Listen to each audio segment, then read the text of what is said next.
Bienvenidos a nuestra edición de Notidiario para el día de hoy.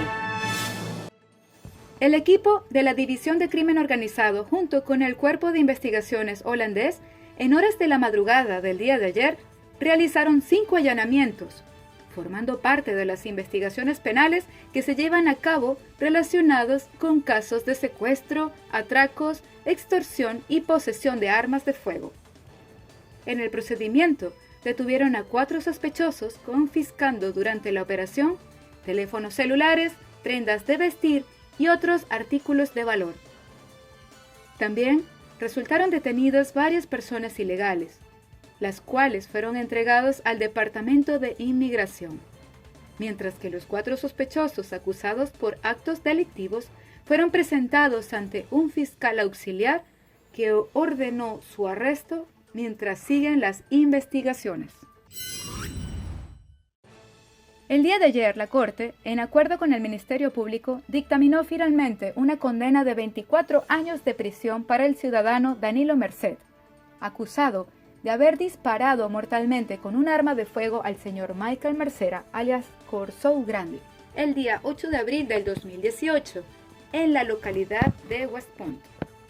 Según testigos, ese día había una discusión entre las personas mencionadas por un puesto de estacionamiento en un mini mercado chino en la localidad de Soto. Luego, el ciudadano Danilo amenazó al señor Michael que iba a regresar y le iba a disparar con un arma de fuego. Efectivamente se retiró del sitio y regresó estacionando cerca del lugar, esperando luego a que la víctima subiera a su auto, tras lo cual salió detrás del mismo, disparando al señor Michael a la altura del corazón, posterior a lo cual perdió el control del vehículo, chocando así contra un poste, ocasionando a su vez graves heridas al pasajero Jurensli, que falleció posteriormente debido a las complicaciones del hecho. El juez, tomando en cuenta todos los detalles, sabiendo que la víctima estaba acompañado, consideró el acto como intencional, condenándolo así a 24 años de prisión, adicional a un pago de 5.149,70 florines a favor de la familia de la víctima.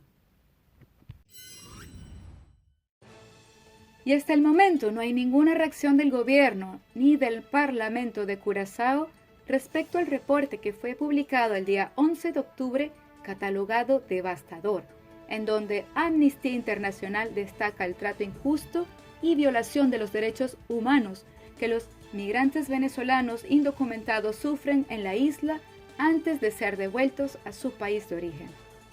Estos migrantes llegan a Curazao en búsqueda de protección y de un mejor futuro.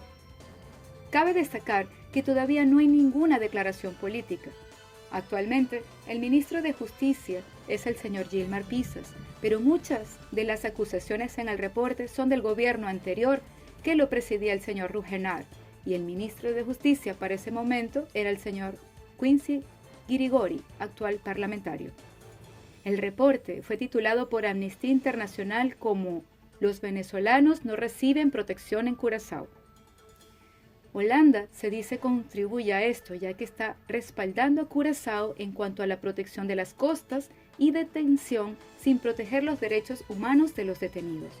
Por este motivo, el Parlamento holandés, el día 26 de octubre, por iniciativa de 5 parlamentarios, entregaron al Ejecutivo holandés una carta en donde le indican tienen un máximo de 2 meses para fijar su posición referente al reporte de Amnistía Internacional.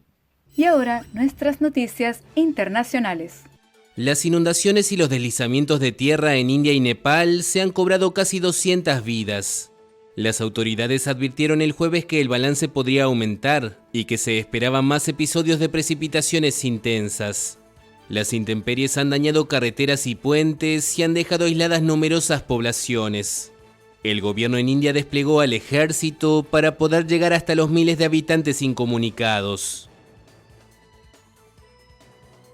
Permanecer aquí es muy difícil. Las autoridades deberían tomar nota y ayudarnos a recuperarnos. La Cruz Roja, cuyos equipos participan en operaciones de rescate en ambos países, advirtió a las personas que residen en zonas poco elevadas del riesgo de crecida de las aguas y de corrimientos de tierra. Estos fenómenos meteorológicos extremos son cada vez más recurrentes en el sur de Asia, y los expertos vinculan el aumento de su frecuencia a la aceleración del cambio climático y a factores como la deforestación y la construcción de represas.